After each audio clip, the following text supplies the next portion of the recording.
Chapter 3. Here it is, milady. The head maid of the bedchambers, Helen, passed a steaming white bowl over to Sylvia. Thank you. Sylvia cooled the hot elixir as she looked at Raon, who was fast asleep.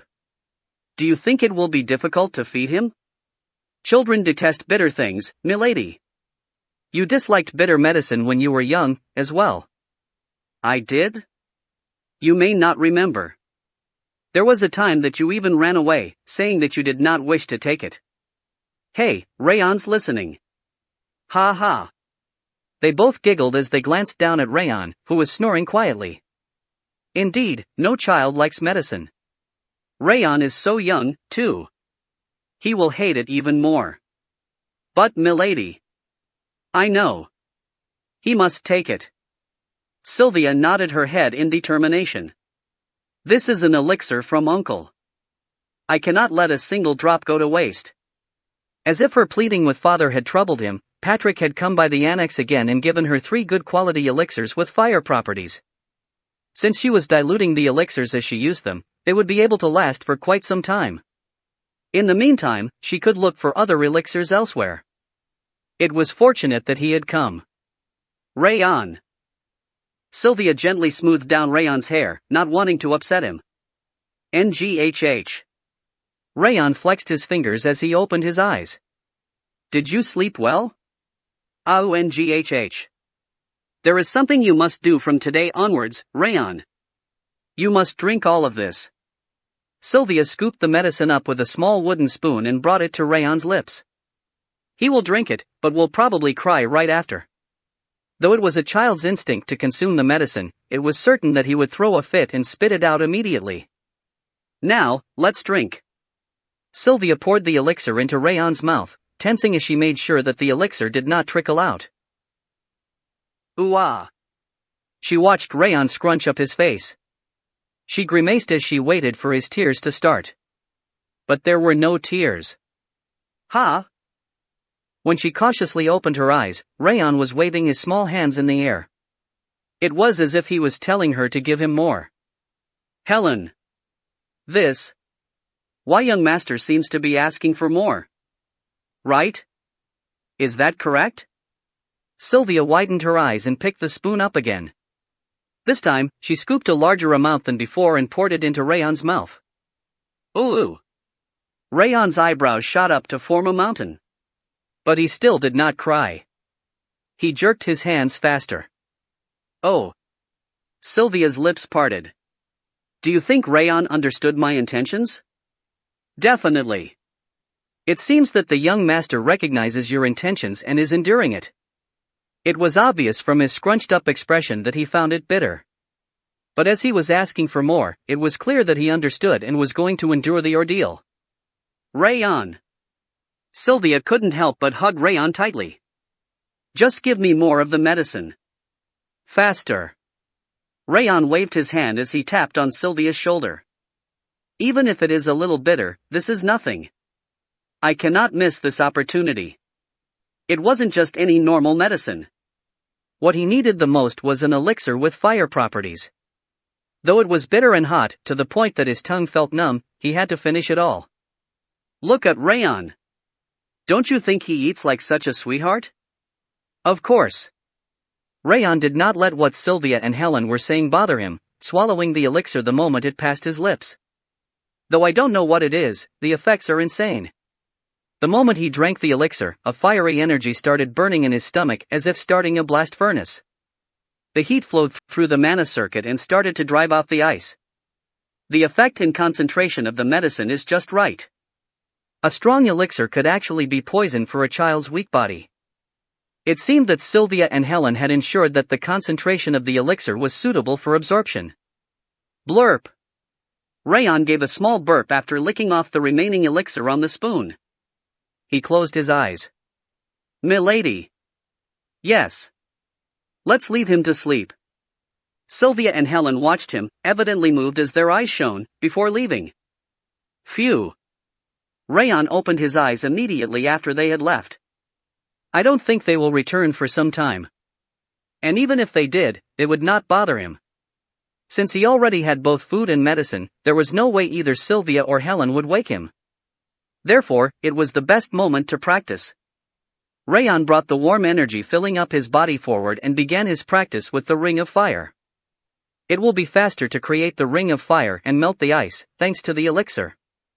A grin appeared on his lips without him realizing it. Time flew by. It had already been 2.5 years since Raon began to practice his ring of fire. His daily routine had become very simple. He woke up in the morning and played with Sylvia and Helen. After lunch and the elixir, he pretended to fall asleep and trained the ring of fire during this nap time. After dinner, he would go to sleep early and wake up at around midnight. That was when he would begin his second round of practice, as everyone else was asleep. Above all else, he was confident that when compared to all the other 3-year-olds in the continent, he was the one who had lived life to the fullest. If all goes well, I think I can attain 1 star for the ring of fire today. There was steady progress, even if his training time was short, thanks to the elixir. It seemed like he could practice the ring of fire later, as long as he secured the right timing and focus. By the way, it seems he really doesn't care at all. Glenn Sieghart had not shown his face since he had given Raon his name. It seemed that he had no interest in not just Raon, but his daughter Sylvia as well. Well, doesn't matter. There was no need for him to bother if the other party did not make an effort. As he had planned before, he would leave the clan after taking what he needed, and that was that. But it is a little. It was just that Sylvia, Helen, and the other maids remaining behind weighed heavily on his mind. It seemed that, after being with them for 3 years, tiny feelings had begun to sprout in his heart. Raon. Call me mommy. While Raon was fidgeting with his fingers and thinking of the future, Sylvia giggled and held him up. Ma'am. Ah. One more time. Mama. Ah. When he forced himself to mumble and call her mama, Sylvia's face brightened up. Her eyes melted in happiness. Raon. Just once more. Mama. Milady, I've brought the medicine. As he played with Sylvia with a slightly tired look on his face, Helen brought over the heated elixir. Oh, thank you. Sylvia accepted the bowl of elixir from Helen. Here, Raon. She cooled the hot elixir a little and scooped it for him. MF. Raon's small mouth came forward to meet the spoon. Look at you. Sylvia and Helen smiled as they watched Raon swallow the elixir, even 2.5 years later. Sleepy. After finishing the elixir, Raon blinked his eyes heavily, as if he were sleepy. Since we finished the medicine, shall we go for a nap? All right. Go to sleep. Sylvia put Raon down on the bed facing the window and patted his stomach. Raon closed his eyes and acted as if he was falling asleep. He heard Sylvia and Helen leaving the room not long after. They took a break while he pretended to be asleep. I guess I can begin now. Raon recited the passage for the practice of the Ring of Fire as he closed his eyes, taking a deep breath. He let the mana, which was sucked in from nature with his inhale, flow through his entire body. The flow of mana is smooth. The mana flowed more smoothly, though his breathing was the same as usual. He felt as if was going to achieve something. Calm down. He calmly exhaled and connected the line of mana flowing in the mana circuit. The tips of his fingers trembled, as his lungs were small and he quickly went out of breath, but he endured. Using the hot energy from the elixir and mana from nature, he cut down the ice inside the mana circuit. He then circulated it within his whole body. Crackle. He felt the energy from the elixir and mana permeate his bones, muscles, and skin. He maintained his sharp focus, which was being sharpened like the edge of a knife, and continued with his cultivation of the Ring of Fire. After some time had passed. Flash. A burning sensation, as if a fireball cutting across his heart, resounded in his chest. A warm energy whirled around in his heart like a hoop. He had finally finished the Ring of Fire. It's finally. Just as he was about to open his eyes and cheer, there was a flash of gold light. Ding! The first Ring of Fire has been obtained. The first achievement has been created. Special trait Ring of Fire, 1 star, has been created. What's this? Just like when a magic circle would appear before sorcerers when they used magic, a light floated in front of his eyes. Your body has become a little stronger with the effect of the Ring of Fire, 1 star. Strength, agility, and stamina have increased with the effect of the Ring of Fire, 1 star. Special trait Water Resistance, 1 star, has been created. Other information popped up after the message stating that he had acquired the Ring of Fire. Ha! Raon pursed his lips. What is this information? He felt his body become lighter the instant the messages appeared. Though there was not a massive difference, as it was a child's body, it was clear that there were changes. The pain has also subsided a little. The pain from the ice blocking his mana circuit had decreased, as well. Did the Ring of Fire have this capability? While the Ring of Fire was correctly referred to as a legendary method of practice, the effectiveness was not remarkable until 3 rings had formed, and only after 4 rings did it take effect. He had not experienced feeling a difference from merely achieving 1 star in his past life. Is it because of the elixir, or because it is a child's body? He tried to consider it from different angles but had no answer. Or is it because of this message? Raon read the message floating in front of him again. Though there were some differences between the present and his previous life, the biggest one seemed to be this message. Young master! You're already awake. He heard Helen's voice from above his head. She seemed to have entered the room again while he was practicing. Ho-1. Look at tis. Raon pointed at the message, which resembled a magic circle. Yes? The bed? As Helen did not seem to see it, the message appeared to be only visible to him. Please check the status window to confirm the changes. Status window? Ha! He repeated it mentally without knowing what it was, and a window with the same light as the message appeared. Status window. Name, Raon Zighart. Title, None. State, Curse of Frost, 9 strands, poor stamina, cold body, decline in athletic ability, decline in mana affinity. Asterisk additional abilities have not been unlocked. He slowly examined the status window in front of him. Curse of Frost, poor stamina, cold body, decline in athletic ability, and decline in mana affinity. The information seemed to point towards his current state. As expected, my body is poor in many ways. Apart from the Curse of Frost, he even had a cold body and poor stamina. That was the reason he tired quickly after moving even a little. But it doesn't matter. Raon closed his mouth. He was not at all worried, even if his constitution was bad. He was named the best assassin in his previous life, and he knew the best practice, the Ring of Fire. If he completed the Ring of Fire based on his experiences from his past life, it would be the same as not having those flaws. Furthermore, this is Zighart. It was completely feasible to behead Darius Robert if he could master the swordsmanship techniques secretly documented within the Zighart clan. And I am only 3 years old. Darius was one of the strongest on the continent. He would not be able to hold out if he got worked up over his revenge already. There is barely anyone who can kill him, anyway. Raon had to grow his strength and finish it off at one go the moment he had the chance, slowly but steadily. Raon balled his fists, as if making a pledge to himself, and looked at the status window again. So, really? What is this message? He had no idea why he was suddenly seeing the message in the status window. He could only tell from his instincts as an assassin that it was not going to hurt him. It probably has something to do with my reincarnation. He vaguely assumed that there was a connection between the message and the reason he was reborn with memories from his past life. It seemed he had to figure it out slowly, just as he had to do on his quest for Darius Robert's head. Let's not be impatient and take it slow. The second Ring of Fire has been obtained. Your soul has become a little stronger with the effect of the Ring of Fire, 2 stars, but mana affinity, willpower, and energy have increased with the effect of the Ring of Fire, 2 stars, but Raon grinned widely after checking the message window. I finally did it. The second ring had formed upon consistent cultivation for the last 2.5 years, starting after the first one had been obtained.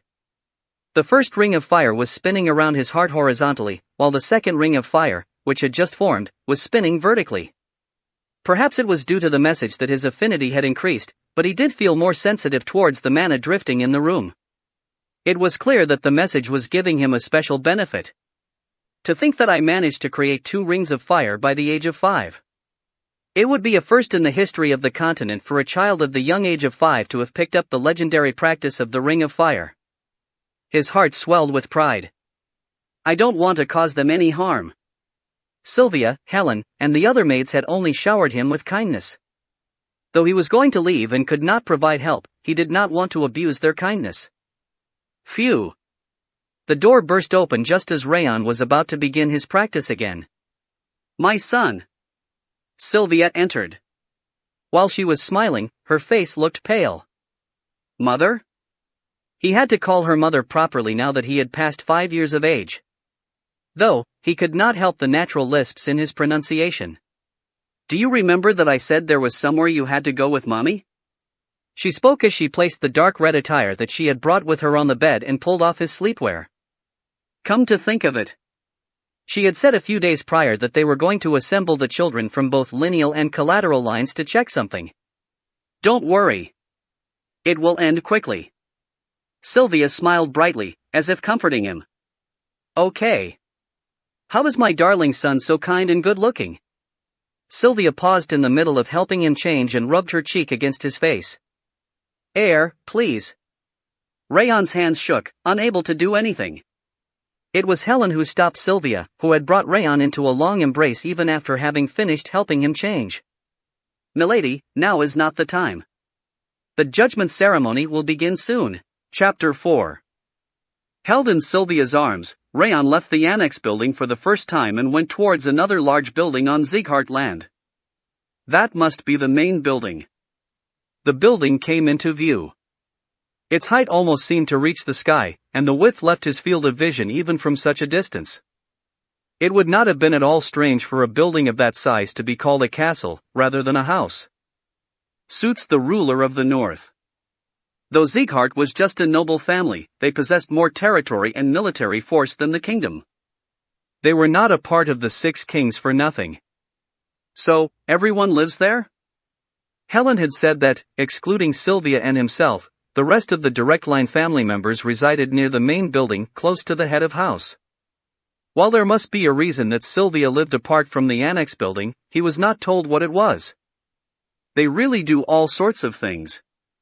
A child's skull, initially bared open towards the sky, started closing when they reached 4 years of age.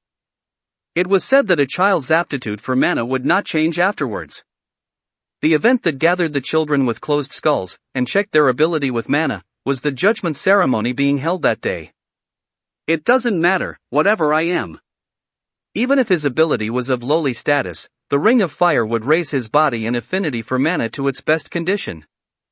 Gifted aptitude or the like were unimportant to him. Raon.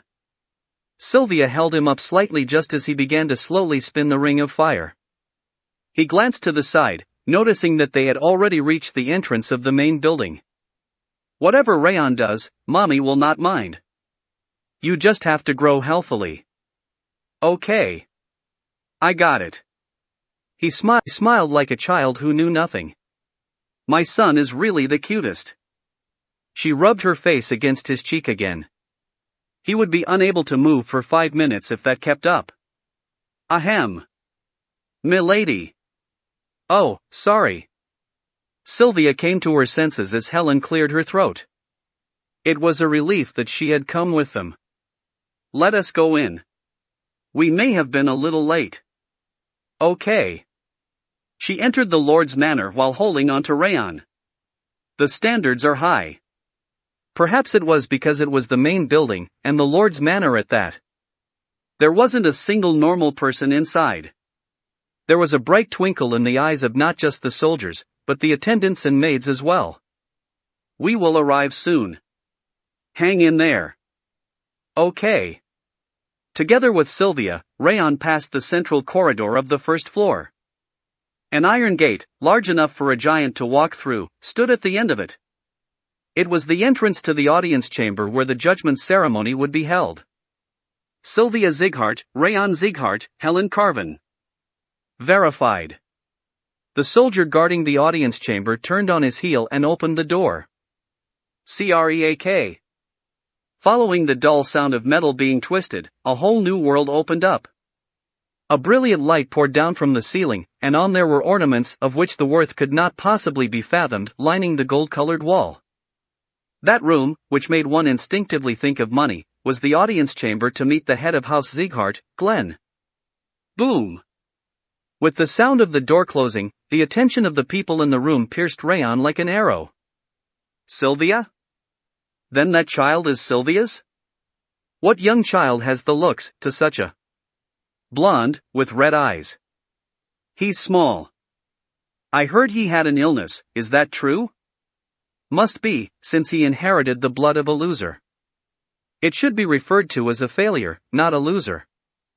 People whom he had never seen before all paid close attention to Raon. Of course, it was not of the positive sort. Because he was so young, Raon was able to feel the underlying emotions shot at him directly. To even let a guy like him enter. Is there a need to progress with the judgment ceremony for a failure's son? Exactly. This is lowering the standards. Though he did not know who the loser or failure they referenced was, they were very obviously condemning both Sylvia and him. Raon wriggled his fists. While he was completely indifferent to being referred to as small, his chest felt tight. It's all right, Raon. Just look at me. Sylvia gave him a smile, even after hearing words like failure and outlaw bandied about. She's strong, as expected. Sylvia was a person with a strong mind. At her gentle voice, the throbbing of his heart settled down. They must be from the collateral line. Raon's eyes, which skimmed the interior of the audience chamber once he regained his composure, stopped at the top of the platform. 7 people were sitting on red chairs. They surrounded themselves with an aura on a different level compared to those below and were looking down on the others. They are in a different league. If the collateral line below were foxes and wolves, then the direct line on the platform already gave off the presence of a dragon soaring through the sky. While they did not open their mouths like the collateral relatives, they looked down at him and Sylvia as if gazing upon trash. Seems they are all enemies. He had just reached the conclusion that it was a broken family when Sylvia headed not towards the top of the platform, but the bottom. And she went straight to the end of it. It's strange. He had many questions. There is, usually, a wall between the direct and collateral lineage that could not be overcome. If it were the direct line, it would not be as strange as the collateral line very obviously provoking a fight. Furthermore, Sylvia lived separately, and could not head up the platform.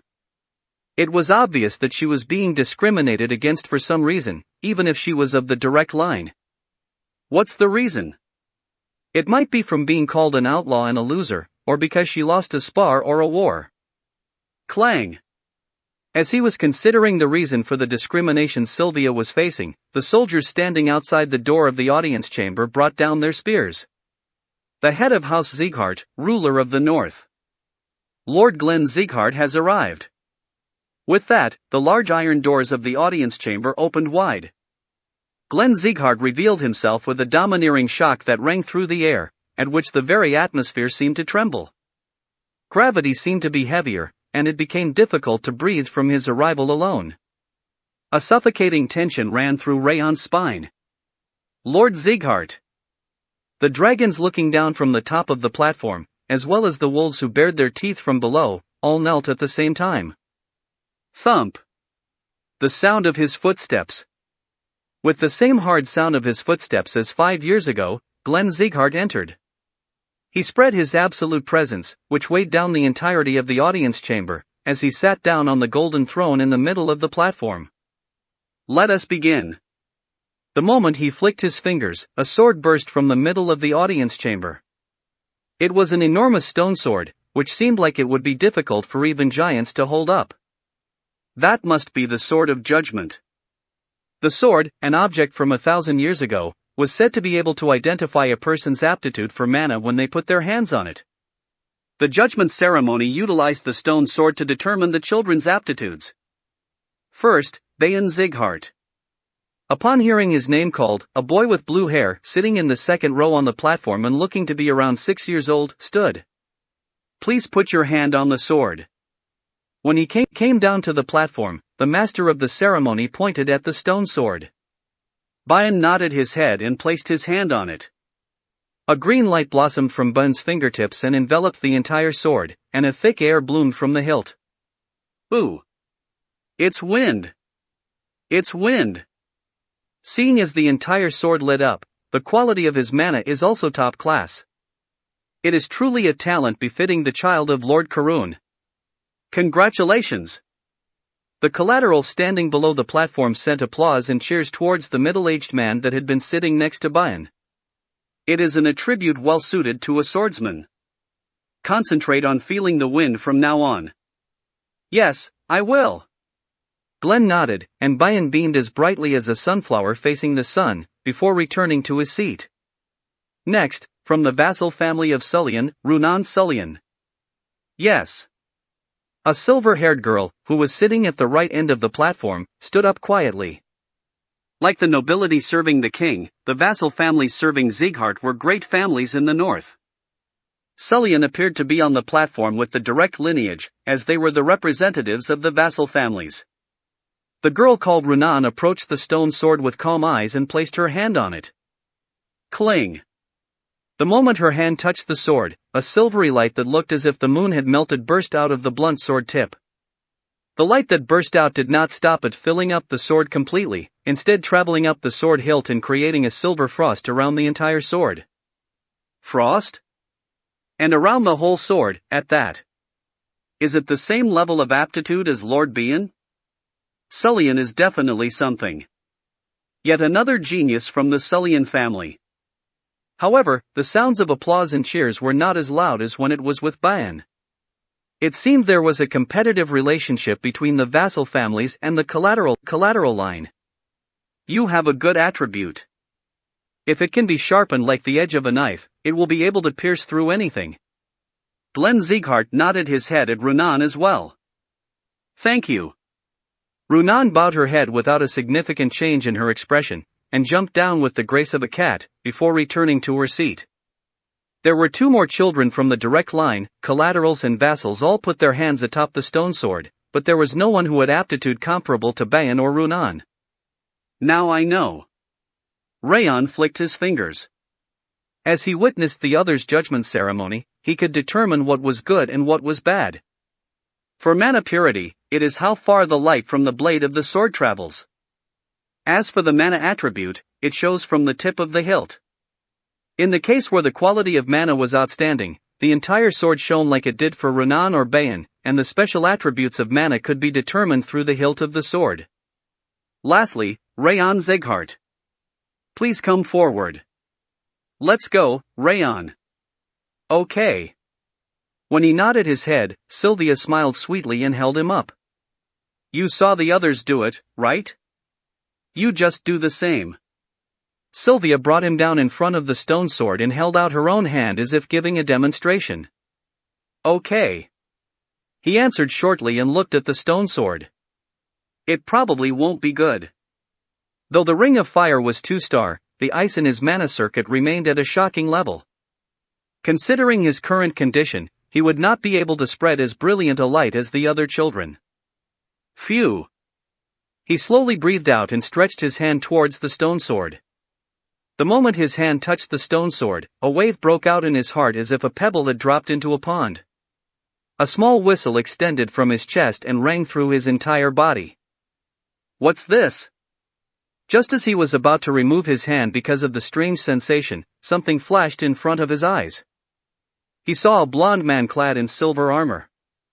There was an uncountable number of monsters crashing towards him, like a wave. What is this? Even though it was obviously an illusion, the sensation felt so real that he broke out in a cold sweat. He was unable to breathe properly, hand trembling, when the man picked up the sword. A gold flame burned over the dazzlingly beautiful sword edge. He drew down the sword engulfed by flames like a thunderbolt. At that moment, a golden flame shot out from the earth and covered the entire world. He averted his eyes from the golden flames filling his entire field of vision and shut his eyes. When he opened them again, the world had changed again and there was a message in front of him. You are cultivating the Ring of Fire, 2 stars, You have not acquired, Not enough achievement. When he tilted his head at the indecipherable message, a light burst from the stone sword.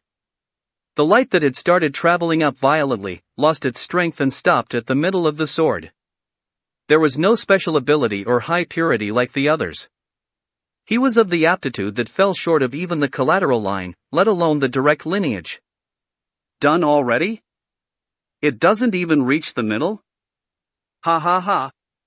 Isn't it the first time we're seeing something so little? The quality of mana is bad, and it is white, so there's no ability either. There's nothing other than his looks. Seems like the god of war doesn't look over the child of an outlaw, as expected. Those of the direct line that witnessed the judgment ceremony scrunched up their faces, while those of the collateral line openly sneered. Glenn, who had provided short advice to the direct and collateral lineage, did not open his mouth either. Phew. Raon let out a soft sigh. He was used to being disregarded. It had already been a long time since he threw away his emotions. He had been raised as not a human, but a dog, and was indoctrinated further. He could accept criticisms or insults any time. He was going to take what he could and leave anyway. He did not want to care about what would happen. Though Sylvia and the maids treated him as real family, that sentiment did not change. But at that very moment, he was in a strangely subdued mood. Seeing them ridiculing not just him, but also Sylvia and Helen as well, his heart throbbed as if electrocuted. All right. Raon clenched his teeth.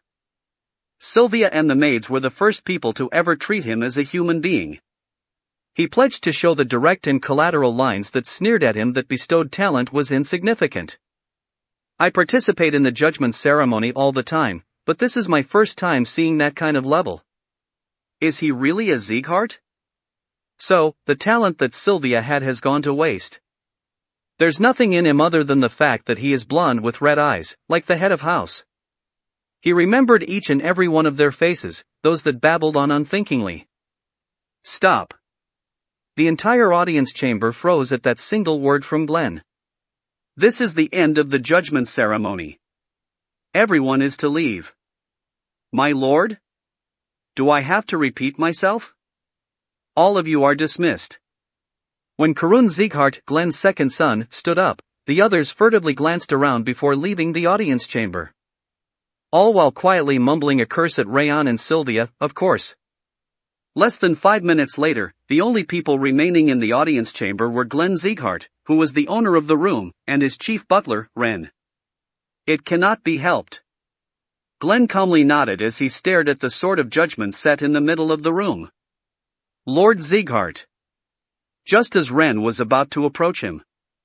Crackle! A light burst from the bottom of the sword of judgment, traveling beyond the sword edge to the end of the hilt. The light was of a golden color, as saturated as the sun, and a blazing fire was burning at the end of the sword hilt. Golden flames? A storm raged in Glenn's eyes for the first time.